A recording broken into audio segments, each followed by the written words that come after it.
He just wanted to enjoy a relaxing bath, but unexpectedly, his wrist was mysteriously cut. In that instant, Nick realized something was seriously wrong, so he hurriedly swam back to shore. After realizing that the toy soldiers hadn't been completely cleared out, Nick quickly bandaged his wound, got dressed, and prepared to get out of there as fast as he could.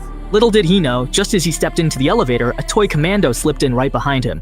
Before Nick could even press the floor button, sparks suddenly shot out from the elevator's control panel. With a flash of fire and lightning, the elevator was plunged into total darkness.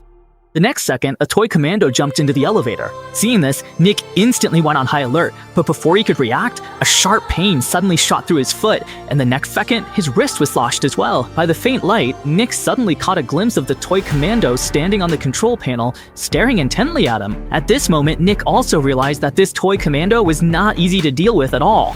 Before he could react, the commando had already crawled out through the air net. Realizing he couldn't just sit and wait for death, Nick climbed up into the air vent as well.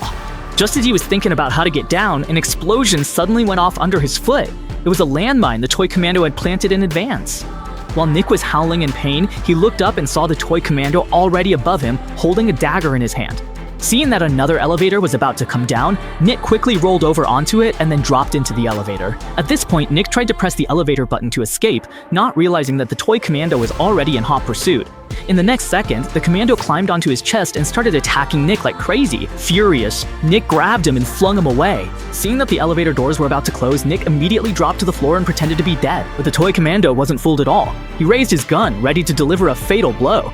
Terrified, Nick pinned him to the ground and then used all his strength to push him toward the elevator doors. The toy soldier hurriedly tried to brace himself with his hands, but he couldn't hold out for long. In no time, he was crushed into pieces. Nick thought he had finally won, but just then, a rapid beeping sound suddenly came from the toy commando's backpack. When Nick opened it, he was instantly stunned. He never expected there to be a time bomb inside. Seeing this, Nick's face turned ashen. He never imagined that, as a top assassin, he would ultimately fall at the hands of a group of toy soldiers.